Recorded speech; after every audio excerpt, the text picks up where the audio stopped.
Well, thanks for moving along with us with Romans.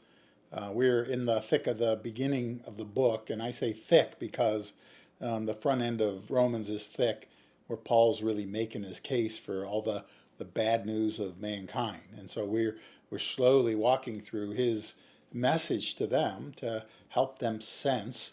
I mean, eventually he's getting to grace. He's getting to righteousness that comes by faith. And when he says by faith, he means, and he will show this by proof, faith alone, because you can't really mix anything with grace. Faith and works just don't fit together, that the works come as a result of the faith. So, meanwhile, he's creating the pit. And that's really the front end of Romans, talking about who doesn't have righteousness. Well, those who walk away from God and invent their own gods, they don't have righteousness. And then last week, those who are feel like they're led by their conscience. You know, if my conscience says it's good, my moral conscience, if I decide what's right. But then he says you don't have righteousness either because your conscience will accuse you. And he makes a statement in there that I would spend a lot more time on. And I said these were two really good rabbit trails on Sunday. One is that you just don't pass judgment on anybody. That's what he's really saying that to them. You don't pass judgment on anyone that you might compare yourself to and say, I'm more moral than this person. Well, that may well indeed be the case as people measure people, but as God measures righteousness and unrighteousness, you can't pass judgment on the basis of you qualifying and somehow they don't, on the basis of your own behavior. You just don't do it. And then the second one was only Jesus judges. So don't pass judgment. And listen, only Jesus judges. He's the judge. And so I thought I'd spend just a minute or two on only Jesus judges. And it's mingled in with this idea of judging others and passing judgment because there's a case in 1 Corinthians chapter 6 where he's encouraging these Corinthians to in a good way judge one another, in a good way assess what's going on. Don't just run to the world and ask for their judgment.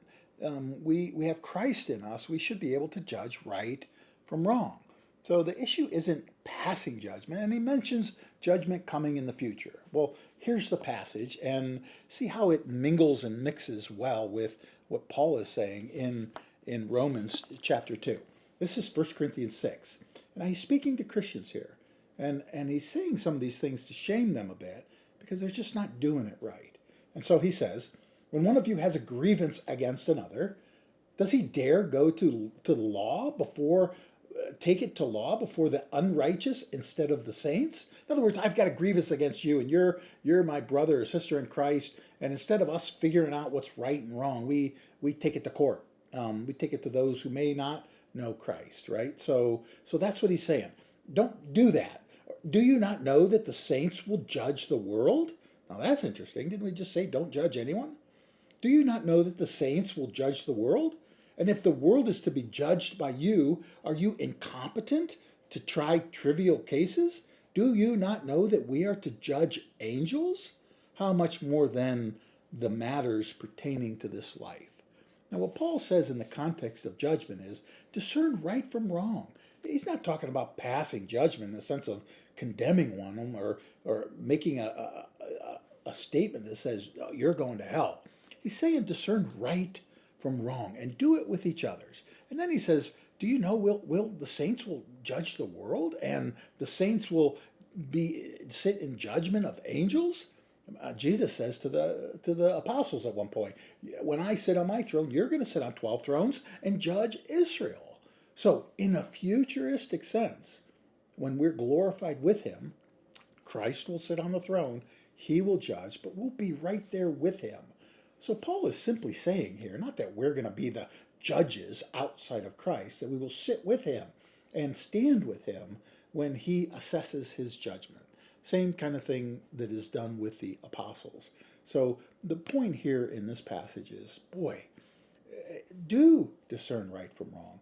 Do, in that sense, judge good from evil, right from wrong, righteousness from unrighteousness. We're called to it. We help each other with that. And that's part of what we do with one another